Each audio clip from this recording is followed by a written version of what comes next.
Welcome once again, dear students, on this video. This is the next video on rural development. And before starting this lesson, I have one question in my mind that you have to write in the comment section. कि what is golden revolution? और सबसे last में हम इस पर चर्चा करेंगे, तब तक आप इसका आंसर लिखने का प्रयास करेंगे. What is golden revolution? Golden revolution क्या है? आपने ग्रीन रेवोल्यूशन का नाम सुना है, व्हाइट रेवोल्यूशन का नाम सुना है, गोल्डन रेवोल्यूशन के बारे में आप बताएंगे.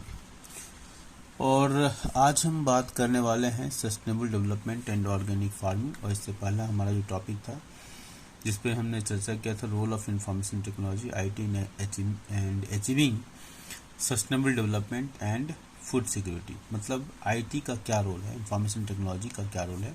सूचना क्रांति जो हाल के समय में जो हुई है, हाल के समय में तो नहीं, वो काफ़ी अब पुराना हो चुका है.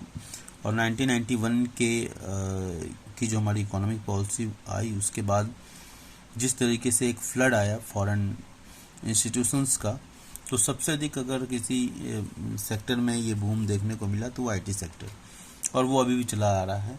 और अभी भी आउटसोर्सिंग का जो बिजनेस है, इसमें जो बूम की वजह रही ये आउटसोर्सिंग रही. तो ये IT बेस्ड बहुत सारी कंपनियां इमर्ज हुई इस दौरान.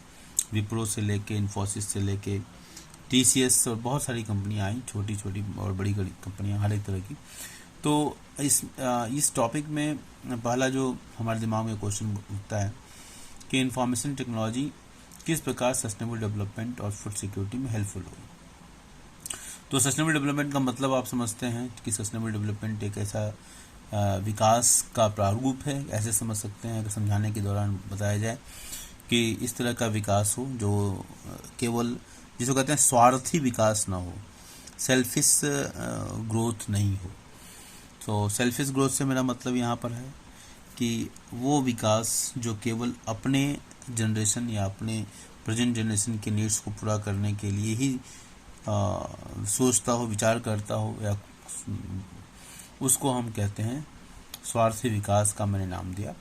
और सस्टेनेबल डेवलपमेंट की जो हिंदी होती है, सतत पोषणीय विकास होती है. तो सस्टेनेबल डेवलपमेंट का अगर हम आंसर लिखने की भाषा में अगर बात करें तो development which takes not only takes care of present generations welfare but also it takes care of the future generation, that is known as sustainable development. तो किस प्रकार से सस्टेनेबल डेवलपमेंट और फूड सिक्योरिटी, फूड सिक्योरिटी का मतलब है कि demand और सप्लाई ऑफ फूड के बीच मिसमैच नहीं हो और लोग हमेशा फूड के मामले में सिक्योर महसूस करें, सुरक्षित महसूस करें, इनसिक्योर महसूस न करें. तो इस तरह की स्थिति नहीं आनी चाहिए कि लोग मार्केट में डिमांड हो, लोग सिटीजन्स डिमांड करें और उनके पास फूड नहीं हो. तो सरकार ने प्रोविजंस, बहुत सारे प्रोविजंस किए हैं. फूड बफर स्टॉक्स बनाए हैं, FCI के गोडाउन्स बने हुए हैं, और PDS सिस्टम के माध्यम से सरकारें हेल्प कर रही हैं. तो IT का इसमें क्या रोल हो सकता है फूड सिक्योरिटी को इंश्योर करने के लिए? हम कुछ पॉइंट्स के अंतर्गत इसको देखने का प्रयास करेंगे. हमारे स्क्रीन पर जो पहला पॉइंट दिखाई दे रहा है, predicting areas of food insecurity. Predicting areas of food insecurity मतलब हम प्रिडिक्ट कर लें कि फूड इनसिक्योरिटी का एरिया क्या हो सकता है, कौन सा एरियाज है. तो government can predict areas of food insecurity and vulnerability.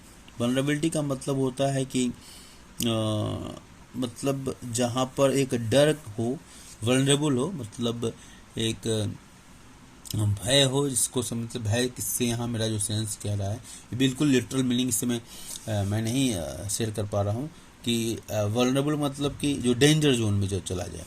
तो government can predict areas of food insecurity and vulnerability using appropriate information and software tools so that action can be taken to prevent or reduce the likelihood of an emergency.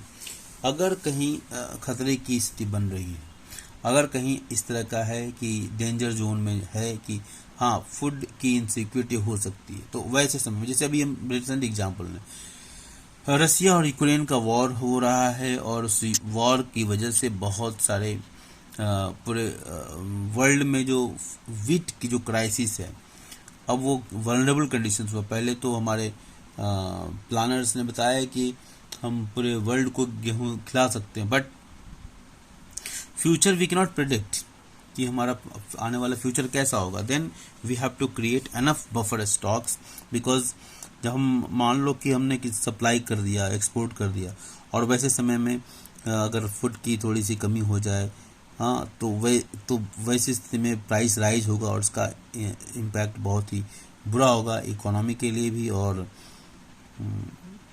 Citizens के लिए भी। तो ऐसे में सूचना क्रांति के माध्यम से हम जो हमारे अलग अलग जो स्टेट हैं उनके यहाँ जो प्रोडक्शन हुआ उन सब का एक स्टॉक लिया जा सकता है और हम उसको प्रिडिक्ट कर सकते हैं कि फूड इनसिक्योरिटी का जो स्टेट है, फूड सिक्योरिटी की तरफ बढ़ाने के लिए हम इसका आईटी का प्रयोग किया जा सकता है। डिसेमिनेट इंफॉर्मेशन, इस इंफॉर्मेशन को की शेयरिंग के लिए, पास ऑन करने के लिए, आपस में कनेक्शन एस्टेब्लिश करने के लिए भी आईटी का यूज हो सकता है। IT also has a positive impact on the agricultural sector as it can disseminate information regarding emerging technologies and its applications, prices, weather and soil conditions for growing different crops.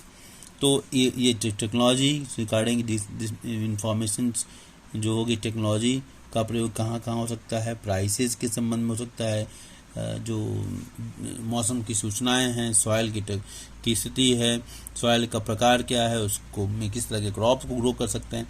तो इन सारे informations को एक साथ जोड़कर उसको एक result की तरफ बढ़ाने में भी आईटी का प्रयोग किया जा सकता है। रिलीजिंग द सेट फोर्स, मतलब यहाँ पर होगा कि एक मानक की तरह। तो releasing the creative potentials and knowledge, it can act as a tool of releasing the creative potential and knowledge embedded in the society. इसके लिए भी हम कर सकते हैं, इसका प्रयोग कर सकते नहीं करते हैं कि जो हमारे सोसाइटी में जो हमारा नॉलेज है उसका कोई क्रिएटिव यूज़ है, उस पोटेंशियल को हम इन्हेंस कर सकते हैं, उसको इनकैश कर सकते हैं। तो releasing the creative potential and knowledge, तो आईटी का लोगों के अंदर जो आईटी का नॉलेज है उस नॉलेज का भी एक मतलब यहाँ पर एम्प्लॉयमेंट जनरेशन का भी एक एस्पेक्ट है जो कि नेक्स्ट पॉइंट में कवर भी किया गया है। तो employment generation, IT also has potential of employment generation in rural areas. तो हमारे जो गांव के में जो रिक्वायरमेंट है, अगर हम हर गांव का एक डेटाबेस बना लें, इसको हम ऐसे फ्यूचर में रख लें जैसे कि डेटाबेस बना लिया कि हर प्लॉट में अलग अलग तरह की मिट्टी है, उस मिट्टी के लिए किस तरह की रिक्वायरमेंट है, कौन सी फसल अच्छी हो सकती है, इस तरह का एक डेटाबेस बन जाए तो ये काम